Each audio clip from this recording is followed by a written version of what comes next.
गइल बनी जा घरवा नहीं खिजा जी दीदी का हो गइल बनी और तनी अखिए लागल हो कहां गइल बनी जी वहां सब कहां गोल है हसन गोली असर के नहीं लखे हेराई करे और क्या करी हसन अरे बाबू पापा रे मछरी हे जा सुनता तू हेने तो देखला हवा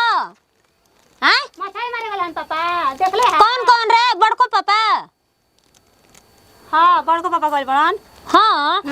तेल सुअरे बपए लखा खबसन मुंह में छेदा नहीं खे बोले के तेल नहीं खे तेल बा बताई तेल नहीं खे त करेज बना दे तनी ओखनी के साला माई रहता कैसन मछली खाए खातिर के एकदम जुया हो जा मैं रहता डांगर खा ले तसन से बढ़िया रहे तेल नहीं के कैसे बनी ना तेल बना तेल नहीं खे ना तेरे मछरिया काचे ही मुंह में कोचम नतिव के कोचम हमसे ना बनी होनी आई तो फेंक देब हम उठा के तू बिक दी है हम है काचे धका कोचम करेज सिंझा के देम का में छनाई ना मसाला धइले बा ना तेल धइले बा आ कमाई जाते नहीं खे खाली जाता गड़ही बुझाता गड़ही में घुस जाता आ एथी करता अरे ओकर माई बुजर सिखले बा तनो नतिया करी जातनी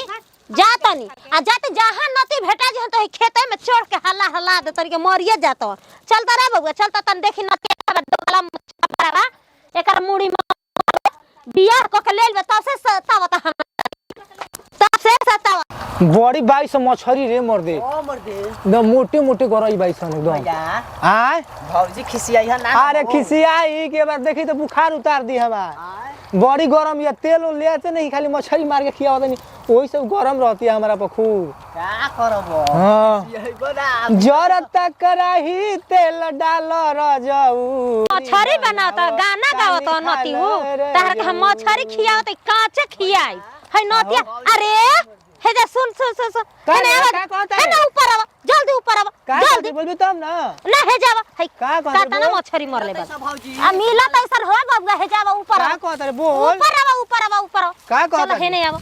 चल काहे रे यार चल हे जा काम मोई भी करे हमरा रे मुआ छोटा हम अरे दादा अरे बाप रे बाप तू मछरी मारता अरे काहे रे दादा मार दे रेनल पसरी जब नती अरे बाबू अरे दादा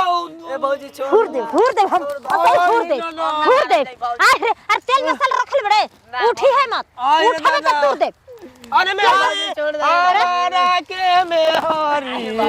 अब बड़ी मातावाती रे दाई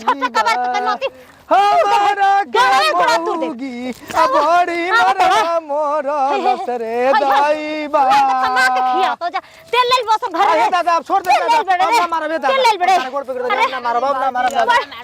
तेल ले बड़े हम ना मारो